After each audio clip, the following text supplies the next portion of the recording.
ಸರ್ಕಾರ ಜನರಿಗಾಗಿ ಅನೇಕ ಯೋಜನೆಗಳನ್ನು ಜಾರಿಗೊಳಿಸುತ್ತೆ. ಸರಿಸುಮಾರು ಸ್ವಾತಂತ್ರ್ಯ ಬಂದಾಗಿನಿಂದ ಇಲ್ಲಿವರೆಗೂ ಕೂಡ ಲಕ್ಷಾಂತರ ಮನೆಗಳನ್ನು ನಿರ್ಮಾಣ ಮಾಡಿದ್ದಾವೆ. ಇಂದಿರಾ ಆವಾಸ್ ಯೋಜನೆಯಿಂದ ಆರಂಭ ಆಗಿ ಇಲ್ಲಿವರೆಗೂ ಕೂಡ ಅದೆಷ್ಟು ಹೌಸಿಂಗ್ ಕಾರ್ಪೊರೇಷನ್ಗಳು ಯೋಜನೆಗಳನ್ನು ರೂಪಿಸ್ತಾ ಇದೆ. ಆದರೆ ಎಲ್ಲವೂ ಕೂಡ ಜನತಾ ಮನೆಗಳು, ಜನರಿಗಾಗಿ ಸರ್ಕಾರ ಕಟ್ಟಿಸಿಕೊಡುವ ಮನೆಗಳು ನಿಜಕ್ಕೂ ಕೂಡ ಜನರಿಗೆ ತಲುಪಿಸ್ತಾ ಇದೆಯಾ? ಹಾಗಾದರೆ ನಮ್ಮ ದೇಶ, ನಮ್ಮ ರಾಜ್ಯ ಗುಡಿಸಲು ಮುಕ್ತ ರಾಜ್ಯವಾಗಿದೆಯಾ? ಗುಡಿಸಲುಗಳಿಲ್ಲದ ರಾಜ್ಯವಾಗಿದೆಯಾ? ಪ್ರತಿ ವರ್ಷವೂ ಕೂಡ ಕೇಂದ್ರ ಸರ್ಕಾರ ಮತ್ತು ರಾಜ್ಯ ಸರ್ಕಾರ ಲಕ್ಷಾಂತರ ಮನೆಗಳನ್ನು ನಿರ್ಮಾಣ ಮಾಡುತ್ತೆ. ಎಲ್ಲಿ ಹೋಗ್ತಾ ಇದೆ ಮನೆಗಳು ಗೊತ್ತಿಲ್ಲ. ಇಲ್ಲಿವರೆಗೂ ಕೂಡ ಯಾವುದೋ ಚಿಕ್ಕ ಪುಟ್ಟ ಗುಡಿಸಲಿನಲ್ಲೋ, ಟಾರ್ಪಾಲ್ ಶೆಡ್ಗಳಲ್ಲೋ, ಶೀಟ್ಗಳಲ್ಲೋ, ಸಣ್ಣ ಪುಟ್ಟ ಮನೆಗಳಲ್ಲಿ ವಾಸ ಮಾಡ್ತಾ ಇದ್ದಾರೆ. ಮಳೆ ಬಂದರೆ ನಿತ್ಯವೂ ಸೋರುತ್ತೆ. ಮಳೆ, ಗಾಳಿ, ಚಳಿ, ಬಿಸಿಲು, ಹೀಗೆ ನರಕ ಯಾತನೆ ಅನುಭವಿಸ್ತಾ ಇದ್ದಾರೆ. ಅಂಥದ್ದೇ ನರಕ ಯಾತನೆ ಅನುಭವಿಸುತ್ತಿರುವ ಒಂದು ಕುಟುಂಬದ ಕಥೆಯನ್ನು ನಿಮ್ಮ ಮುಂದೆ ಇಡ್ತಾ ಇದ್ದೀವಿ. ಇದು ಚಿಕ್ಕಮಗಳೂರಿನ ಕಳಸ ತಾಲೂಕಿನ ಕಲ್ಗೋಡು ಕುಟುಂಬ. ಆ ಕುಟುಂಬದ ಕಥೆಯನ್ನು ನೋಡಿದ್ರೆ ನಿಜಕ್ಕೂ ಕೂಡ ಸತ್ತು ಬದುಕ್ತಾ ಇದೆ ಅಂತ ಅನ್ಸುತ್ತೆ. ಕಣ್ಣೀರಲ್ಲೇ ಕೈ ತೊಳಿತಾ ಇದೆ ಕುಟುಂಬ, ತುತ್ತು ಅನ್ನಕ್ಕೂ ಪರದಾಡ್ತಾ ಇದೆ. ಮನೆಯ ಸುತ್ತ ಟಾರ್ಪಲ್ ಕಟ್ಟಿ ವಾಸ ಮಾಡ್ತಾ ಇದೆ ಈ ಬಡ ಕುಟುಂಬ. ಕಳೆದ ವರ್ಷ 4 ವರ್ಷದಿಂದ ಶಂಕರ್ ಪತ್ನಿ ಕಾಲು ಕಳೆದುಕೊಂಡಿದ್ದಾರೆ. ಮನೆ ಇಲ್ಲ, ರೇಷನ್ ಕಾರ್ಡ್ ಇಲ್ಲ, ಆಧಾರ್ ಕಾರ್ಡ್ ಇಲ್ಲ. ಇವರು ನಮ್ಮ ದೇಶದ ನಿವಾಸಿಗಳು ಹೌದೋ ಅಲ್ವೋ ಅನ್ನೋ ಮಟ್ಟದಲ್ಲಿ ಬದುಕ್ತಾ ಇದ್ದಾರೆ. ಅಧಿಕಾರಿಗಳ ಹತ್ರ ಹೋದರೆ ಕೇರ್ ಮಾಡ್ತಾ ಇಲ್ಲ.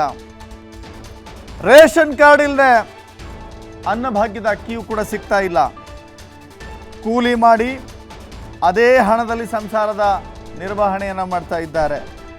ಅಧಿಕಾರಿಗಳು, ಜನಪ್ರತಿನಿಧಿಗಳು ಇವರ ಪಾಲಿಗೆ ಇಲ್ಲ, ಇದ್ದೂ ಇಲ್ಲದಂತಾಗಿದ್ದ.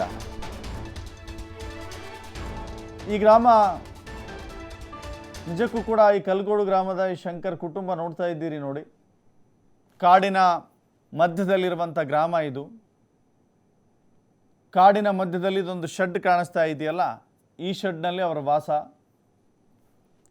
ಗಂಡ ಹೆಂಡತಿ ಇಲ್ಲಿಯೇ ವಾಸ ಮಾಡ್ತಾ ಇದ್ದಾರೆ. ಸುತ್ತಲೂ ಕಾಡಿದೆ, ಮಧ್ಯದಲ್ಲಿ ಒಂದು ಶೆಡ್ ಇದೆ. ಕಳಸ ತಾಲೂಕಿನ ಕಲ್ಗೋಡಿನ ಶಂಕರ್ ಎಂಬಾತನ ಸ್ಥಿತಿ ಇದು. ರಾಜೀವ್ ಗಾಂಧಿ ಹೌಸಿಂಗ್ ಕಾರ್ಪೊರೇಷನ್, ರಾಜೀವ್ ಗಾಂಧಿ ವಸತಿ ಯೋಜನೆಯ ಕಾರ್ಪೊರೇಷನ್ ನಿಗಮ ಪ್ರತಿ ವರ್ಷವೂ ಕೂಡ ಬಡವರಿಗೆ ಇಂತಿಷ್ಟು ಮನೆಗಳು ಅಂತ ಹೇಳಿ ಸ್ಯಾಂಕ್ಷನ್ ಮಾಡುತ್ತೆ. ಅಲ್ಲಿನ ಗ್ರಾಮ ಪಂಚಾಯಿತಿ ಏನು ಮಾಡುತ್ತೆ ಅಂತ ಅರ್ಥ ಆಗ್ತಾ ಇಲ್ಲ. ಗ್ರಾಮ ಪಂಚಾಯಿತಿಯ ಅಧಿಕಾರಿಗಳು, PDO ಗ್ರಾಮ ಸಭೆಗಳನ್ನು ನಡೆಸೋದಿಲ್ವಾ?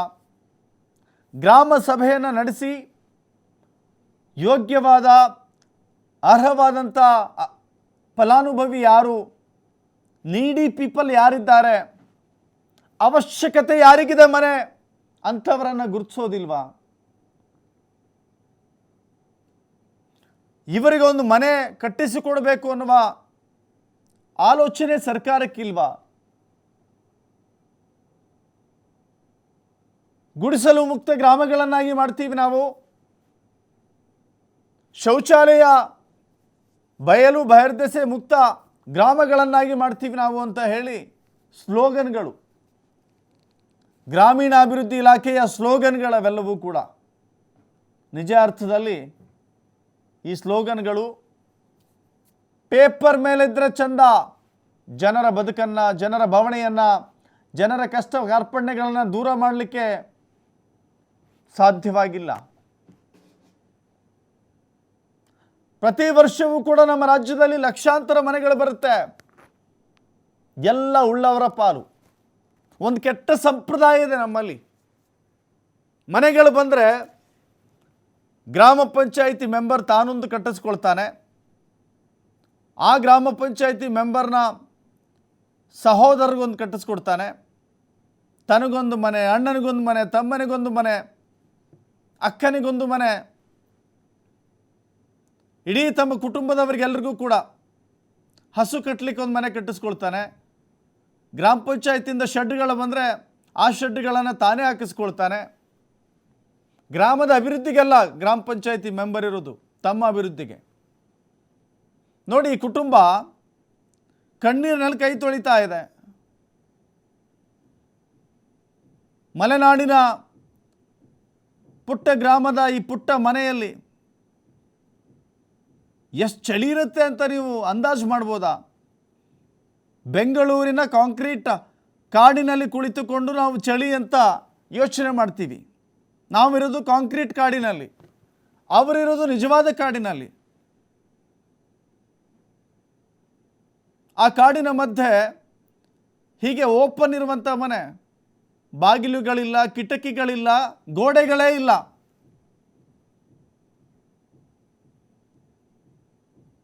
ಒಂದು ರೀತಿ ಬಯಲು ಆಲಯದಲ್ಲಿ ಶೆಡ್ ಹಾಕ್ಕೊಂಡಿದ್ದಾರೆ. ಜೀವನ ಅನುಭವಿಸಿದವರಿಗೆ ಅಷ್ಟೇ ಗೊತ್ತು.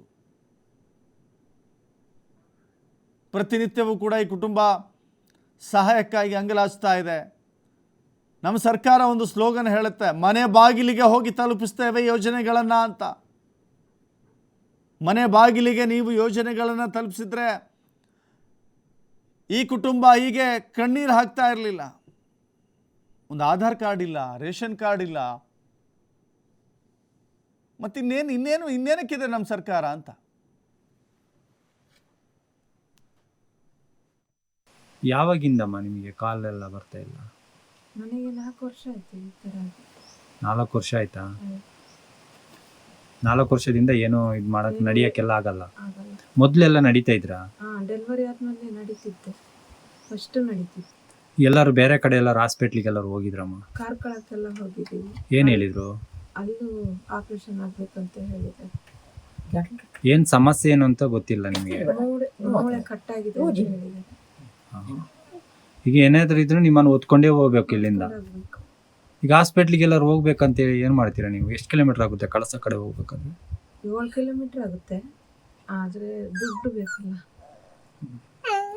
ಬಾಡಿಗೆ. ಗಂಡ ಕೂಲಿ ಕೆಲ್ಸಕ್ಕೆ ಹೋಗೋದು, ಬಾಡಿಗೆ ಮಾಡ್ಕೊಂಡು ಹೋಗ್ಬೇಕಲ್ಲ, ಮತ್ತು ನಮ್ಮನ್ನೆಲ್ಲ ಸಾಕಬೇಕು. ನಾನು ಈ ಪರಿಸ್ಥಿತಿಲಿದ್ದೀನಿ. ಈಗ ನಿಮಗೆ ರೇಷನ್ ಎಲ್ಲ ಬರುತ್ತಾ ಇದೆಯಮ್ಮ? ರೇಷನ್ ಎಂಥದ್ದು ಬರಲ್ಲ. ಈಗ ಕಾರ್ಡ್ ಇದೆಯಾ? ರೇಷನ್ ಕಾರ್ಡ್ ಇದೆಯಾ? ರೇಷನ್ ಕಾರ್ಡ್ ಇಲ್ಲ. ಆಧಾರ್ ಕಾರ್ಡ್ ಏನಾದ್ರು ಮಾಡಿಸಿದ್ರಾ? ನಂದಿದೆ, ಅವ್ರದ್ದಿಲ್ಲ. ಈಗ ರೇಷನ್ ಕಾರ್ಡ್ ಮಾಡ್ಬೇಕಂತ ಏನಾದ್ರು ಅಧಿಕಾರಿಗಳ ಗಮನ ಹತ್ರ ಎಲ್ಲರೂ ತಂದಿದ್ರಾ ನೀವು? ಇಲ್ಲ. ನೀವು ಯಾರ ಹತ್ರನೂ ಹೇಳ್ಕೊಂಡಿಲ್ವಾ? ಹೇಳ್ಕೊಂಡಿದೀವಿ, ಮಾಡಿಸ್ಕೊಡ್ತೀನಿ ಅಂತ ಒಂದಿಬ್ರು ಹೇಳಿದ್ರು, ಆದ್ರೂ ಮಾಡಿಸ್ಕೊಡ್ಲಿಲ್ಲ. ಈ 4 ವರ್ಷದಿಂದ ನಿಮಗೆ ಏನು ಇಲ್ಲ, ರೇಷನ್ ಗಿಷನ್ ಏನು ಇಲ್ವಾ? ಏನಿಲ್ಲ, ಗಂಡ ದುಡ್ದೇ ತರಬೇಕು. ಈಗ ಒಬ್ಬನೇ ಮಗ? ಧರ್ಮಸ್ಥಳ ಸಂಘದಿಂದ ಬಂದು ಎಲ್ಲರೂ ನೋಡಿ ಈ ಥರ ಕೊಡಿಸಿದ್ದಾರೆ 3 ದಿನದ ಹಿಂದ್ಗಡೆ. ಅದ್ರಲ್ಲಿ ನಾನು ಸ್ವಲ್ಪ ಆದರೂ ಓಡಾಡ್ತಿದ್ದೀನಿ. ಎದ್ದು ನಿಲ್ಲಕ್ಕಾಗಲ್ಲ, ಕೂರಿಸ್ಬೇಕು. ಆ ಕಡೆ ಒಂಚೂರಾದ್ರೂ ಓಡಾಡ್ತೀನಿ. ಈಗೆಲ್ಲ ನಿಮಗೆಲ್ಲ ಅಡಿಗೆ ಎಲ್ಲ ಮಾಡೋದು ಹೆಂಗ್ ಮಾಡ್ತೀರಾ? ಇಲ್ಲ, ಅವರು ಕೆಲಸ ಬಿಟ್ಟೇ ಬಂದ್ ಮಾಡಬೇಕು, ಇಲ್ಲ ಅತ್ತೆನ ನೋಡ್ಬೇಕು, ಅತ್ತೆನೇ ಎಲ್ಲ ಮಾಡಿ ಕೊಡ್ಬೇಕು. ಈ ಗಂಡ ಒಬ್ರು ದುಡ್ದು ನಿಮ್ಮ ಈಗ 3 ಜನ ಸಾಕ್ಬೇಕು ಅಲ್ವಾ? ಹೌದು. ಯಾವಾಗಿಂದಮ್ಮ ನಿಮಗೆ ಕಾಲೆಲ್ಲ ಬರ್ತಾ ಇಲ್ಲ? ಗಾಳಿ ಮಳೆ ಬಂದರೆ ಈ ಥರ ಮನೆ ಎಲ್ಲ ಗಾಳೀಲಿ ಟಾರ್ಪಲ್ ಕಟ್ಟಿಟ್ಟಿದ್ದಾನೆ. ಏನು ಮಾಡಿದ್ರು ದುಡಿಕೆ ಅವನಿಗೆ ದುಡ್ದು ಪೂರ ಅವನಿಗೆ ಪಟ್ಟಿ ತರಕ ಸರಿ. ಒಂದು ಗಾಡಿ ವಾಹನ ಮಾಡ್ಕೊಂಡು ಹೋಗ್ಬೇಕು, ಭಾರಿ ಕಿಲೋಮೀಟ್ರ್ ದೂರ ಸಾಕಾಗೋದಿಲ್ಲ. ಈಗ ಒಂದು 3 ವರ್ಷದ ಮಗುನ ನೋಡ್ಕೊಬೇಕು, ಅವಳನ್ನ ನೋಡ್ಕೊಬೇಕು. ಅವನು ಸಾಯಂಕಾಲ ಬೆಳಿಗ್ಗೆ ಹೋದ್ರೆ ಸಾಯಂಕಾಲ ಬರೋದು. ನಮ್ಮ ಪರಿಸ್ಥಿತಿ ಅವಳಿಗೆ ಎಷ್ಟು ವರ್ಷ ಆತನಿಗೆ 4 ವರ್ಷದಿಂದ ನಡಿಕಾಗಲ್ಲ. ಮರದಲ್ಲೇ ಮಧ್ಯಾಹ್ನ ಊಟ ಕೊಡಬೇಕು, ಸಾಯಂಕಾಲ ಬಂದಾರು ಮಾಡ್ತಾನೆ. ಮಧ್ಯಾಹ್ನ ಊಟ ಕೊಡ್ಬೇಕು, ಬೆಳಿಗ್ಗೆ ಕೊಡ್ಬೇಕು, ಮತ್ತು ಸ್ನಾನಕ್ಕೆಲ್ಲ ರೆಡಿ ಮಾಡಿ ಕರ್ಕೊಂಡು ಹೋಗ್ಬೇಕು. ಎಲ್ಲ ತಿನ್ನೋಕೆ ಒಬ್ರಿಗೆ ಆಗಲ್ಲ.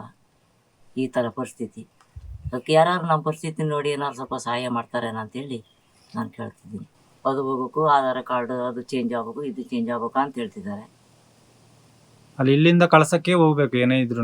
ಏನಿದ್ರು ಕಳ್ಸ್ಕೊ ಹೋಗ್ಬೇಕು, ಮತ್ತೆ ಇಲ್ಲಿ ಏನು ಸಿಕ್ಕಲ್ಲ. ಎಷ್ಟು ಕಿಲೋಮೀಟರ್ ಆಗುತ್ತೆ ಕಳಸ ಇಲ್ಲಿಂದ ಕಳಸಕ್ಕೆ? ಇಲ್ಲಿಂದ 7 ಕಿಲೋಮೀಟರ್ ಆಗ್ತದೆ. 7 ಕಿಲೋಮೀಟರ್ ಆಗುತ್ತೆ. ಎಷ್ಟು ತಗೊಳ್ತಾರೆ ಬಾಡಿಗೆ ಎಲ್ಲರೂ?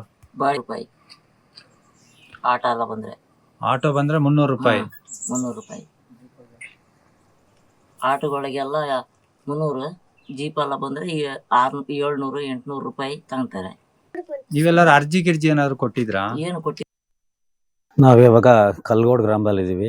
ಇಲ್ಲಿ ಶಂಕರ ಮತ್ತೆ ಸೌಮ್ಯ ದಂಪತಿ ಅಂತ ಇದ್ದಾರೆ. ಸೌಮ್ಯರಿಗೆ ಸುಮಾರು 4 ವರ್ಷ ಹಿಂದೆ ಹೆರಿಗೆ ಟೈಮಲ್ಲಿ ಇಂಜೆಕ್ಷನ್ ಕೊಟ್ಟಿದ್ದಾರೆ ಸೊಂಟಕ್ಕೆ. ಸ್ವಲ್ಪ ದಿವಸ ಅವರು ನಡೆದಿದ್ದಾರೆ, ಆಮೇಲೆ ನಡೆಯಕ್ಕೆ ಆಗ್ತಾ ಇಲ್ಲ. 2 ಕಾಲು ಸಂಪೂರ್ಣ ಸ್ವಾಧೀನ ಕಳೆದುಕೊಂಡಿದೆ. ಇಂಥ ಪರಿಸ್ಥಿತಿಯಲ್ಲಿ ಅಧಿಕಾರಿಗಳಾಗಲಿ ಸರ್ಕಾರ ಮಟ್ಟದಲ್ಲಾಗಲಿ ಅವರಿಗೆ ಒಂದು ನೆರವನ್ನು ನೀಡಬೇಕಂತ ಹೇಳಿ ಕೇಳ್ತಿದ್ದೀನಿ. ಮತ್ತು ದಾನಿಗಳು ಯಾರ ಇದ್ದರೆ, ಯಾಕಂದರೆ ಅವರು ಒಂದು ಸೂರು ಬೇಕು. ಪ್ರತಿಯೊಂದು ಮಳೆಗಾಲದಲ್ಲೂ ಭಾರಿ ಸಮಸ್ಯೆ ಇದ್ದೇ ಇರುತ್ತೆ. ಒಂದು ಶೀಟ್ ಹಾಕೊಂಡು ಸುತ್ತ ಟಾರ್ಪಲ್ ಕಟ್ಕೊಂಡು ವಾಸವಾಗಿದ್ದಾರೆ. ಇಂಥ ಪರಿಸ್ಥಿತಿ ಯಾರಿಗೂ ಬರಬಾರ್ದು. ಯಾಕಂದರೆ ನಾವು ಧರ್ಮಸ್ಥಳ ಸಂಘದಿಂದ ಅವರಿಗೆ ವಿಪತ್ತು ನಿರ್ವಹಣೆ ಘಟಕದಿಂದ ಒಂದು ವೀಲ್ ಚೇರ್ ಕೊಡ್ಸಿವಿ. ಆ ಪರಿಸ್ಥಿತಿ ನೋಡಿ ಮುಂದೆ ಸುಮಾರು ಜನ ಇರ್ಬೋದೇ, ನನಗೂ ಅದು ಗೊತ್ತಿಲ್ಲ. ಬಟ್ ನಾವು ಇದು ನೋಡಿ ಇವಾಗ ನಮಗೆ ಭಾರಿ ಬೇಸರ ಆಗ್ತಿದೆ. ದಯವಿಟ್ಟು ಅವರಿಗೆ ಒಂದು ರೇಷನ್ ಕಾರ್ಡಿನ ವ್ಯವಸ್ಥೆ, ಆಮೇಲೆ ಒಂದು ಆಧಾರ್ ಕಾರ್ಡ್ ಇಲ್ಲ ಪಾಪ, ಅದನ್ನು ಮಾಡಿಕೊಡ್ಬೇಕು. ಇಲ್ಲಿಂದ ಹೋಗ್ಬೇಕಂದ್ರೆ ಕಳಸ ಸುಮಾರು 7 ಕಿಲೋಮೀಟರ್ ದೂರ ಆಗುತ್ತೆ. ಮತ್ತು ಇಲ್ಲಿಂದ ಹೋಗ್ಬೇಕು, ಎತ್ಕೊಂಡು ಹೋಗ್ಬೇಕು. ಆಗ ಭಾರಿ ಪರಿಸ್ಥಿತಿ ಕಷ್ಟ ಇದೆ. ಒಬ್ಬೊಬ್ಬರಿಗಂತ ಎತ್ಕೊಂಡು ಹೋಗಕ್ಕೆ ಆಗಲ್ಲ. ಮತ್ತು ರೋಡ್ ಬೇರೆ ಸರಿ ಇಲ್ಲ. ಇಲ್ಲಿಗೆ ರೋಡಿನ ವ್ಯವಸ್ಥೆನೂ ಮಾಡಿಕೊಡ್ಬೇಕು.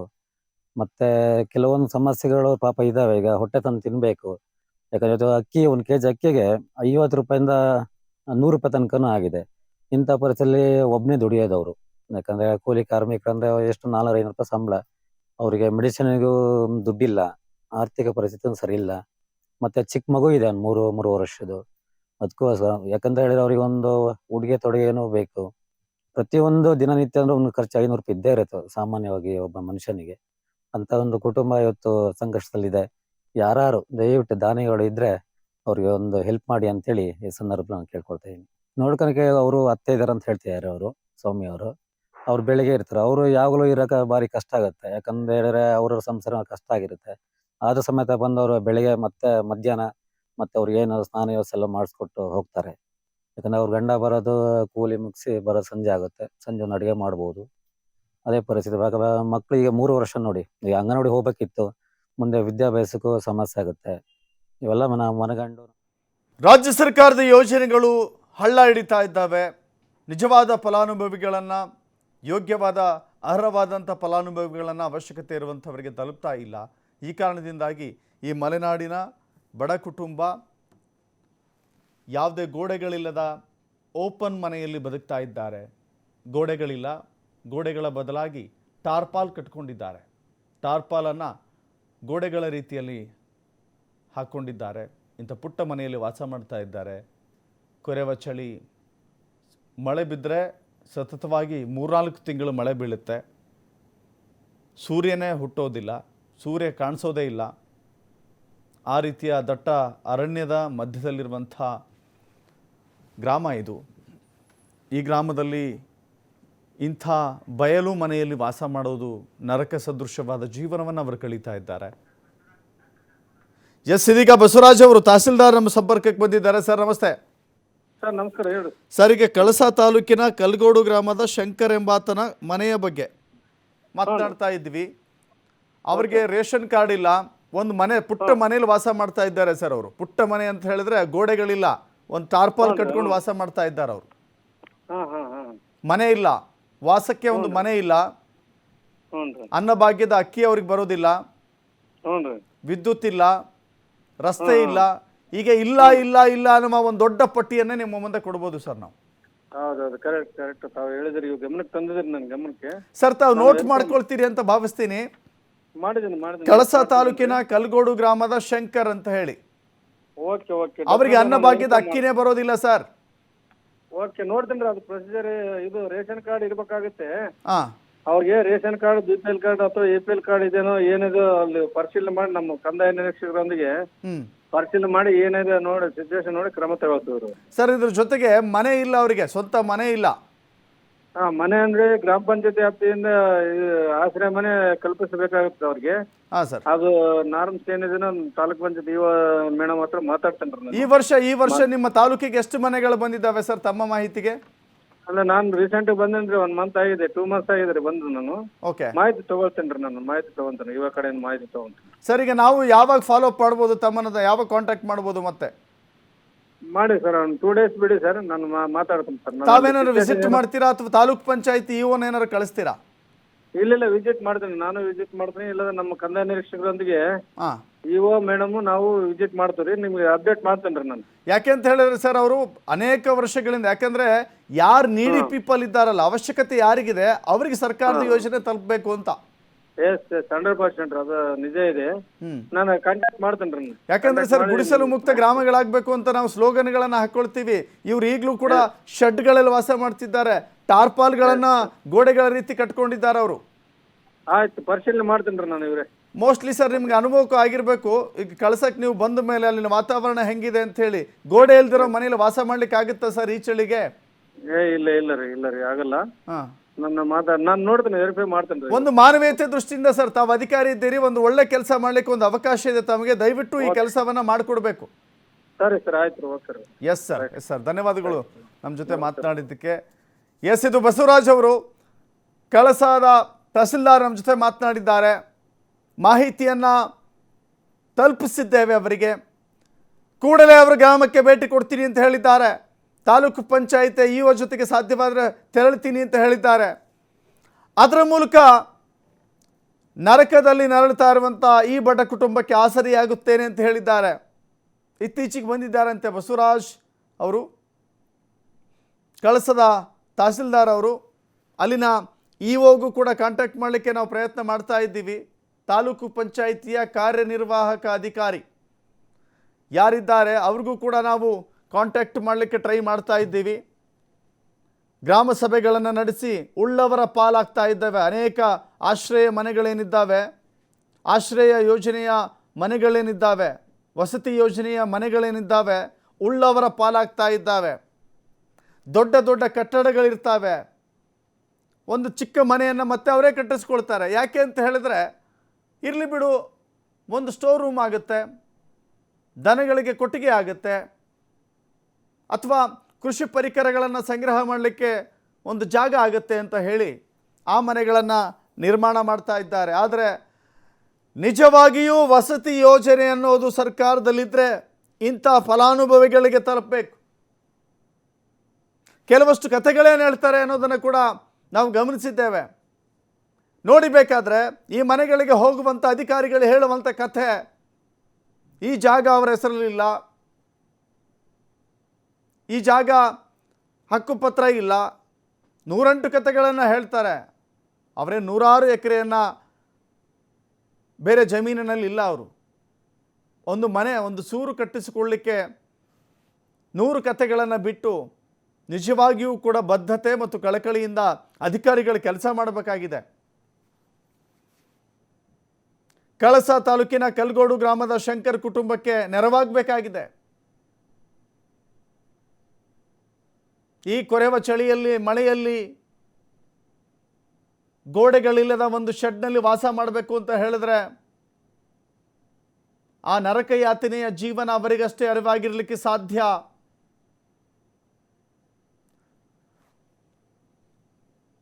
ಅಲ್ಲಿನ PDO, ಅಲ್ಲಿನ ಗ್ರಾಮ ಪಂಚಾಯಿತಿಯ PDO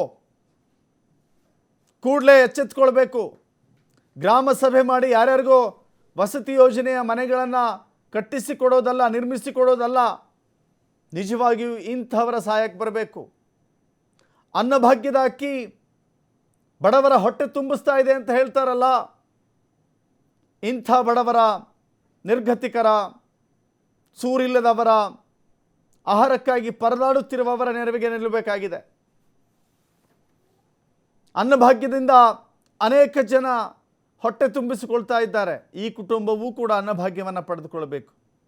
ರೇಷನ್ ಕಾರ್ಡ್ ಇಲ್ಲ, ಆಧಾರ್ ಕಾರ್ಡ್ ಇಲ್ಲ ಅಂತ ಹೇಳಿದ್ರೆ ಗೃಹಲಕ್ಷ್ಮಿ ಯೋಜನೆಯೂ ಇವರಿಗೆ ತಲುಪಿಲ್ಲ ಅಂತ ಅರ್ಥ.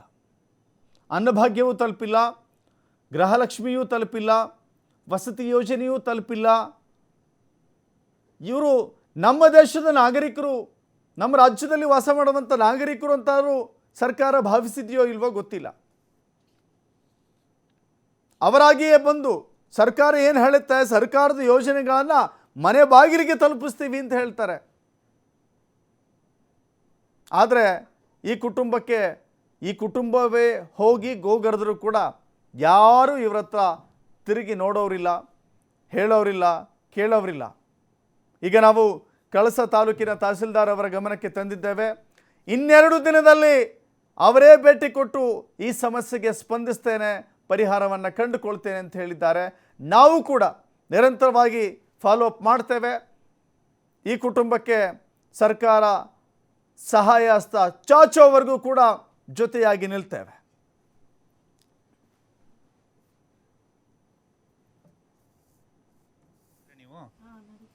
ಮೊದಲೆಲ್ಲ ನಡ್ತಾರೆ, ಡೆಲಿವರಿ ಟೈಮಲ್ಲಿ ಡೆಲಿವರಿ ಆದ್ಮೇಲೆ ಈ ತರ ಡೆಲಿವರಿ ಆದ್ಮೇಲೆ ನಡೆದಿದ್ದೀನಿ ಸ್ವಲ್ಪ, ಹಾ.